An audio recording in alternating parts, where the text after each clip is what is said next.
Bismillahirrahmanirrahim. Assalamualaikum warahmatullahi wabarakatuh. Anak-anakku semua, bagaimana kabarnya hari ini? Mudah-mudahan semuanya dalam kondisi yang sehat semua. Allahumma amin. Baik anak-anak, kita hari ini akan masuk di pelajaran tematik. Kita mulai dari muatan pelajaran IPS. Yaitu tentang persamaan dan perbedaan karakteristik negara ASEAN terkait kondisi sosial budaya.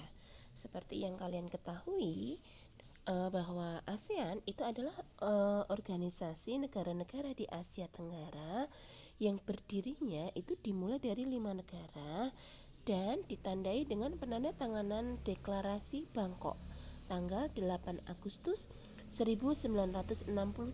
Nah, tokoh-tokohnya siapa saja? Kita ulangi lagi ya. Sebenarnya kalian ini sudah belajar di kelas 5. Dari yang Indonesia ada Malik, kemudian dari Malaysia ada Tun Abdul Razak, kemudian dari Singapura ada S. Rajaratnam, dari Thailand ada Thanat Koman, kemudian dari Filipina ada Narcisco Ramos. Nah, kemudian seiring berkembangnya waktu, sekarang sudah ada 10 negara anggota ASEAN. Ada Indonesia, kemudian ada Singapura, ada Malaysia, ada Filipina, ada Brunei Darussalam, ada Kamboja, Thailand, Vietnam, Laos, dan Myanmar. Nah, negara-negara di Asia Tenggara tersebut itu memiliki berbagai macam suku, jadi merupakan bangsa yang majemuk, seperti halnya di Indonesia yang tidak hanya dihuni oleh suku Jawa saja, tapi ada suku Bali, ada suku Dayak, suku Dani, suku Tionghoa, dan lain sebagainya. Nah, demikian juga untuk negara-negara anggota ASEAN yang lain. Nanti bisa kalian baca ya di buku paket tema 1 subtema 1. Nah, kemudian penduduk asli di ASEAN itu sebenarnya berperawakan berkulit gelap dan berbadan kecil. Nah, bisa dijumpai di Filipina, Indonesia, dan Malaysia. Nah, kemudian untuk dalam hal beragama, penduduk di tiap-tiap negara juga berbeda, seperti halnya Indonesia yang mempunyai ada 6 agama ya di Indonesia. Begitu juga dengan negara-negara di anggota ASEAN yang lain. Kemudian untuk keragaman budaya juga mewarnai kawasan Asia Tenggara. Nah, ada yang merupakan warisan dari leluhur, ada pula budaya modern yang berkembang karena adanya pengaruh globalisasi. Nah, apa saja? Bisa contohnya ada seni wayang di Indonesia, kemudian ada seni Pue di Myanmar. Nah, kemudian dalam hal berpakaian, penduduk di Asia Tenggara juga mempunyai selera yang berbeda-beda. Jadi pakaian adat antara pakaian Indonesia dengan Vietnam itu berbeda. Dilihat secara langsung aja berbeda, antara misalkan dari Indonesia itu memakai kebaya, kalau di Vietnam memakai pakaian Áo Dai. Nah, seperti itu. Nah, kemudian yang ada dampak perubahan sosial dari negara tetangga Indonesia. Nah, seperti halnya manusia sebagai makhluk sosial dalam menjalani hidup, negara kita juga membutuhkan negara lain ya. Pada sisi kehidupan ini kita tidak bisa lepas dari nilai-nilai sosial. Nah, saat ini kita berada pada era globalisasi. Nah, pengaruh dari luar itu juga mewarnai kehidupan masyarakat sehari-hari. Nah, globalisasi yang meluas itu membuat dunia menjadi sempit ya. Jadi berita-berita dari negara tetangga kita itu dapat dengan mudah kita akses ya, kemudian tetangga kita yang kalau kita perjalanan ke sana dengan pesawat kita tempuh 2-3 jam, ada yang 4 jam, ada yang 5 jam, itu ternyata jarak itu tidak menghalangi kita untuk mengetahui informasi apa saja yang ada di negara-negara lain. Dan tentu saja kemajuan teknologi, adanya globalisasi itu ada pengaruh positif dan ada pengaruh negatif. Oke, sekarang kita masuk di muatan pelajaran PPKN ya, yaitu tentang perilaku yang mencerminkan sila pertama dan kedua dari Pancasila. Sila pertama itu dilambangkan dengan bintang ya, dengan bintang bunyinya ketuhanan yang Maha Esa. Nah, dalam sila pertama yang berbunyi ketuhanan yang Maha Esa tersebut ada maknanya. Apa saja?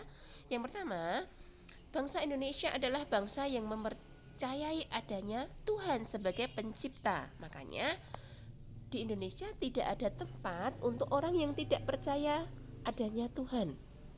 Orang yang tidak percaya adanya Tuhan itu namanya ateis. Nah, ada tidak? Ada, yaitu orang-orang komunis ya, orang-orang komunis. Jadi di Indonesia memang tidak ada tempat untuk orang-orang komunis karena orang Indonesia semuanya percaya adanya Tuhan. Ya, kita sebagai umat Islam percaya adanya Allah sebagai pencipta.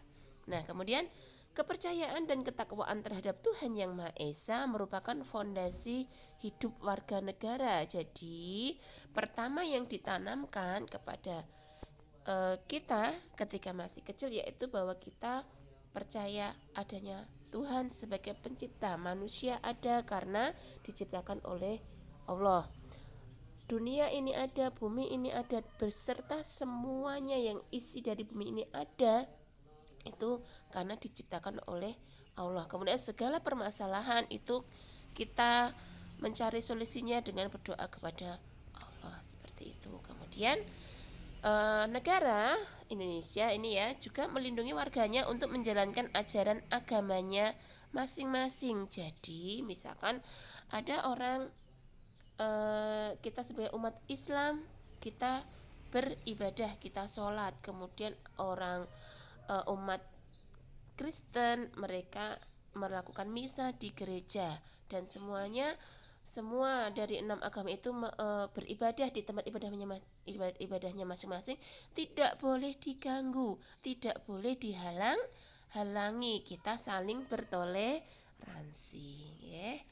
Kemudian nomor 4, negara menjamin kemurnian ajaran agama yang diakui oleh negara dari penodaan aliran sesat. Jadi, misalkan kita umat muslim percaya bahwa Nabi kita Nabi Muhammad melakukan Isra Mi'raj, menjalankan sholat 5 waktu. Kemudian ternyata ada aliran dari aliran sesat yang mengatakan bahwa sholat kita itu harusnya tidak 5 waktu tapi 8 waktu, dan orang yang mengatakan sholat kita harus 8 waktu itu kemudian mengaku sebagai nabi. Nah, itu sudah sesat, maka itu tidak diperbolehkan. Kemudian kita lanjut di makna sila kedua Pancasila ya. Sila kedua Pancasila dilambangkan dengan rantai emas ya, yang berbunyi kemanusiaan yang adil dan beradab. Apa saja maknanya? Yang pertama, manusia diakui dan diperlakukan sesuai dengan harkat dan martabatnya sebagai makhluk Tuhan Yang Maha Esa. Jadi semua manusia itu di hadapan Allah sama, baik yang mampu, baik yang kurang mampu, semuanya sama, tidak boleh dibeda-bedakan ya. Kemudian sebab manusia itu sama derajatnya, sama hak dan kewajiban asasinya, tanpa membeda-bedakan suku, keturunan, agama, dan kepercayaan, jenis kelamin, dan lain sebagainya. Maka harus dikembangkan sikap saling mencintai sesama manusia dan sikap tenggang rasa ya. Jadi orang mampu dan kurang mampu misalkan berobat ke puskesmas, ke rumah sakit, harus dilayani dengan baik ya, harus dilayani dengan baik karena mereka sama-sama makhluk dari Allah Subhanahu wa taala. Kemudian misalkan ada ada orang Jawa, kemudian ada orang Sunda, ada orang Cina, sama-sama misalkan mengurus KTP. Ya semuanya harus dilayani dengan baik karena semuanya suku-suku tersebut adalah suku-suku bangsa di Indonesia, tidak boleh dibeda-bedakan. Kemudian kemanusiaan yang adil dan beradab berarti menjunjung tinggi nilai kemanusiaan, melakukan kegiatan kemanusiaan dan berani membela kebenaran dan keadilan. Tadi sudah dikatakan bahwa manusia adalah sederajat, sama derajatnya. Karena itu bangsa Indonesia harus merasakan dirinya itu bagian dari seluruh umat manusia. Kita harus menghormati dan juga bekerja sama dengan bangsa lain karena semuanya sederajat, tidak ada yang lebih tinggi derajatnya, tidak ada yang lebih rendah derajatnya. Gitu ya. Kemudian ini ada gambar, nanti silahkan dikerjakan, ditulis di buku tulis ya nak ya, kemudian dikirim ke ustazah, ada nomor 1, 2 ya, nanti kalian kerjakan, kalian kirim ke ustazah, ditulis di buku tulis dengan rapi. Perhatikan ejaan yang disempurnakan, penggunaan huruf besar, penggunaan tanda baca ya, diperhatikan. Kemudian di sini ada 10 patung bersejarah di Indonesia ya, di Jakarta. Nah, kita lihat di Jakarta ini merupakan jenis-jenis dari patung Nusantara. Ada 10 di sini. Mungkin kalian pernah datang ke Jakarta, pernah melihat salah satu atau beberapa dari patung ini ya. Ada Monas, ada Tugu Selamat Datang, ada patung Dirgantara dan semuanya ya, itu ya. Kemudian hari ini kita cukupkan untuk materi tematik sampai di patung ini ya, di 10 patung bersejarah di Jakarta ya. Nanti kalian pelajari juga buku paketnya, kalian baca buku paketnya ya. Demikian, kalau ada salah-salah kata ustazah mohon maaf. Tetap patuhi nasihat ayah dan ibu, tetap jalankan sholat 5 waktu ya. Tetap protokol kesehatan tetap kalian laksanakan ya. Wassalamualaikum warahmatullahi wabarakatuh.